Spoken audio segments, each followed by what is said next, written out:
பாதிக்கப்பட்ட மக்கள் கிட்ட தாவேக்கா நிர்வாகிகள் போய் சந்திச்சு இந்த மாதிரி சந்திப்பு நடக்க போகிறது சென்னையில அப்படின்னு சொல்லும்போது சில பேர் வருவதாக ஒப்புக்கொண்டிருக்கிறார்கள். ஆனா சில பேர் என்ன சொல்லியிருக்கிறாங்கன்னா, ஒரு தலைவர் அவர் தானே எங்களை பார்க்கணும். தலைவரை போய் நாங்க எப்படி பார்க்க முடியும்?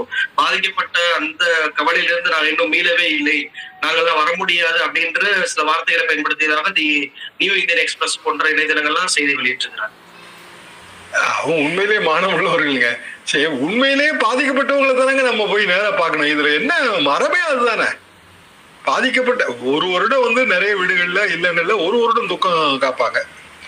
இந்த வருடம் தீபாவளிக்கு பிறகு யாராவது இறந்து போயிட்டாங்கன்னா அடுத்த வருடம் தீபாவளி கொண்டாட மாட்டாங்க. கிறிஸ்துமஸ்க்கும் அது பொருந்தும், ரம்ஜானுக்கு அது பொருந்தும் இல்லையா?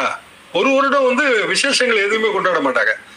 சில இல்லங்கள்ல பிற வீட்டு திருமணங்களுக்கே போக மாட்டாங்க. ஒரு வருடம் கிடையாதுங்க, மகிழ்ச்சியான நிகழ்ச்சிகள் நாங்கள் சுப நிகழ்ச்சியெல்லாம் கலந்துக்க மாட்டோம். என்ன காரணம்னா அந்த துக்கம். ஏன்னா அவங்களுக்கு பாதிப்பு இருக்குல்ல. நீங்க